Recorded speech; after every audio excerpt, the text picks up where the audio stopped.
Do you believe in ghosts? Not really, no. Do you believe in ghosts? I do actually believe in ghosts, yeah. Do you believe in disembodied spirits? I think I do. I think maybe I do. I don't rule anything out, but I've never seen or heard anything that would make me believe that myself.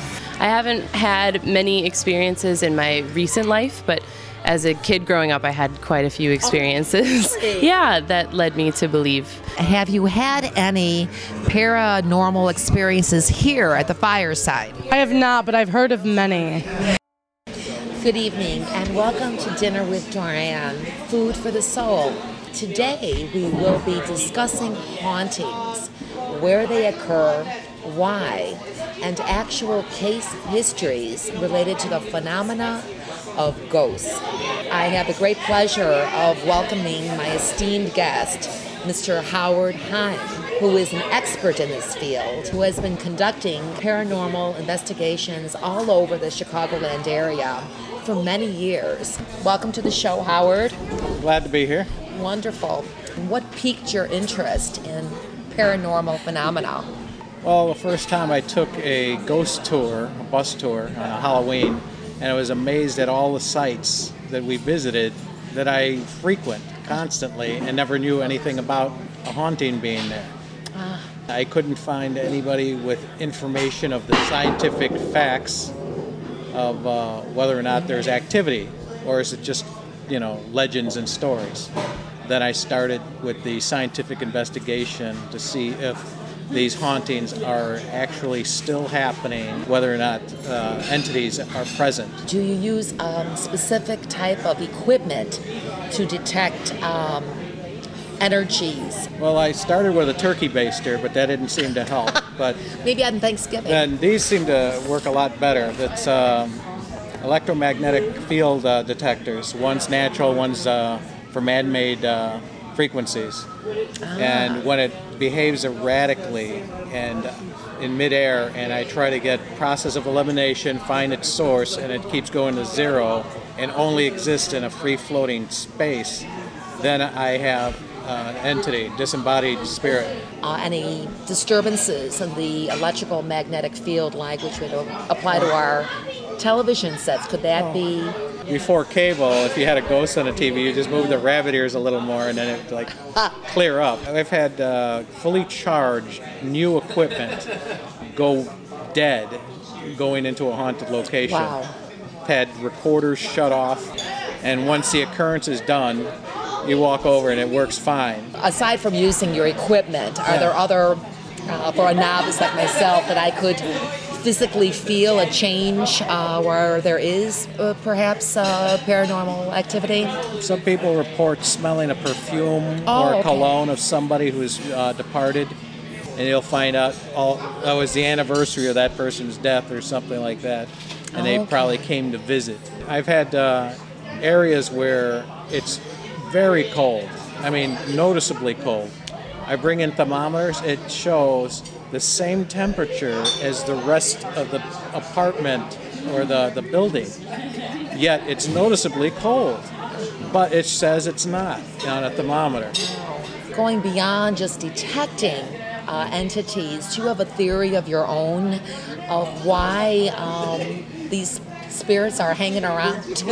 Is it unfinished business? It's different for all. Some might not know they're dead. It was too quick and they weren't aware of it.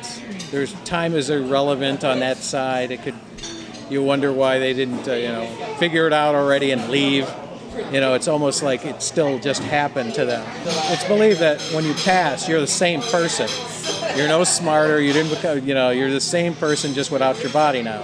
We had a Southside cemetery that I visited for a haunting. There was a bunch of souls being held by a very nasty entity. A bunch of people passed away, and now they're being tortured and held by a nasty entity, treating them like slaves.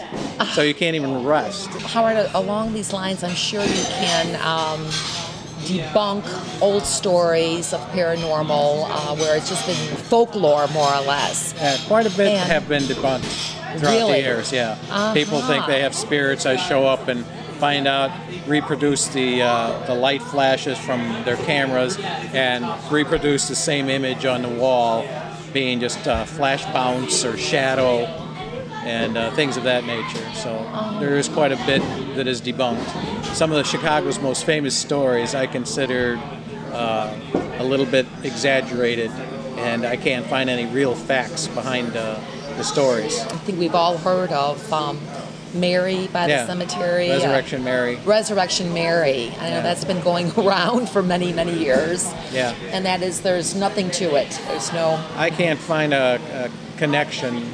You know, where she died has nothing to do with where Resurrection Mary is found wandering, and the people who claim to have danced with her and seen her drink heavy. So it's, you know, I think a different type of spirit was being... Well, in your opinion, where are some of the most active sites for paranormal activity?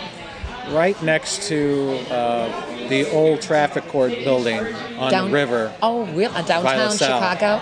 There is at least 100 disembodied spirits from the Eastland disaster on the walkway. Dion O'Banion's flower shop, the corner of State, and I believe it's Huron, right across the street from Holy Name Cathedral, right by the parking lot corner. There's at least 4 strong spirits there that could easily be detected. You know, the St. Valentine's Day massacre. Now, is that imprint of all that violence still in the atmosphere to this day? A few years back, I took a Polaroid at the time of the incident, Valentine's Day, 9:30 in the morning.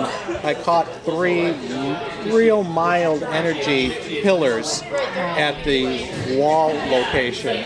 I was able to capture that on a Polaroid. I used to think that since I am a dense body form, that an ethereal energy couldn't touch me.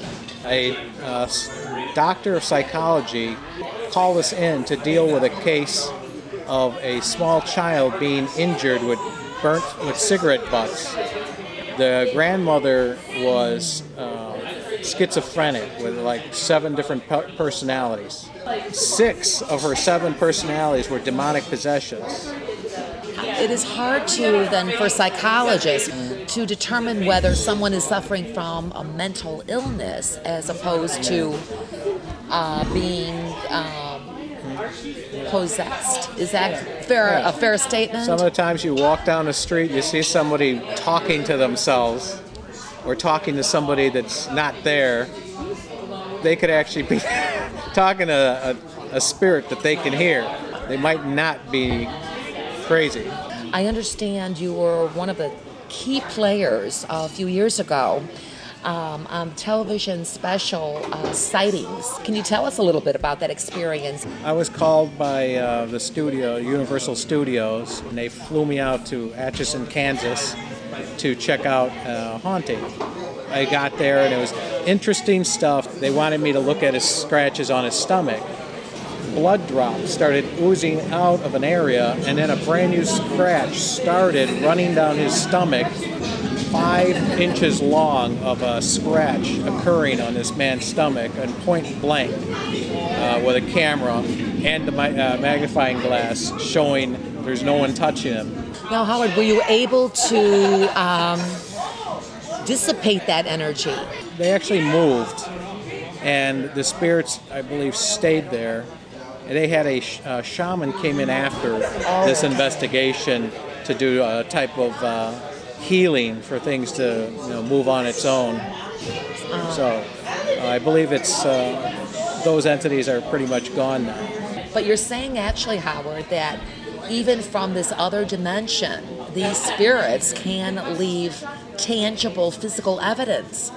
Some of the individuals I worked with, they were on the entity case, and they were actually watching hand squeezes on a woman's body, bite marks being bitten into her flesh with no one there, catching this on film while they were investigating it with UCLA.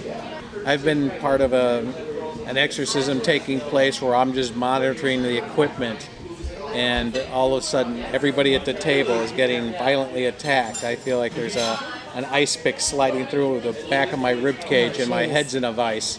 Excruciating, but everybody just held on and just said, keep going. And a little while later, all the pain disappeared and my meters could not detect it anymore, and I was able to bless the windows and mirrors with holy water and bay leaves and salt and all this other stuff to kind of protect the home. To protect the smudge home. the area. Okay.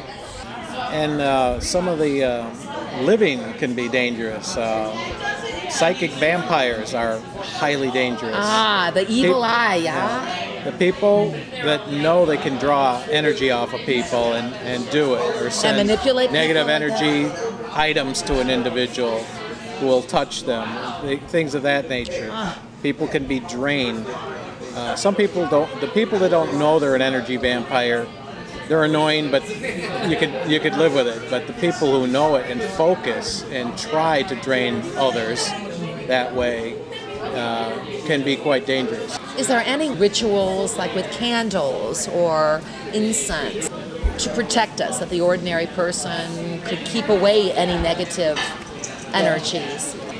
This is called a four-direction stick. It's a Native American, and it has sweetgrass, sage, lavender. You burn it, and you go counterclockwise through your home, leaving a window or a door open at the very end, and you make sure the smoke gets everywhere, and it casts out negativity, pulls in positivity. Do you say anything when you are going through the home? I personally use St. Michael's Prayer, but you could just chant anything, but St. Michael's Prayer is the prayer that got rid of the legion of demons in the child in the Exorcist case. That was made into the movie. Well, I've heard that you can put a white light around your aura for protection against. Does that do? And that's what entities are attracted to. They're wandering around in darkness looking for a light. I was told to protect myself, I need to be focused, being in an amber light. Or wear a hat and glasses. Can you tell us a couple of fun instances? I haven't had those experiences. Those are documented cases from somebody else. A ghost that could mess up a kitchen with spaghetti sauce even if you didn't own any. Another one, you could leave a mess and the next morning it's all cleaned up and everything's orderly. That's the kind of ghost I want. Yeah, you get those two together. Who needs to have a maid if we can have that? Howard, it's been a wonderful pleasure interviewing you. It's been a real slice. He's a comedian too, everybody. Thank you so much for joining us. Have a phenomenal day.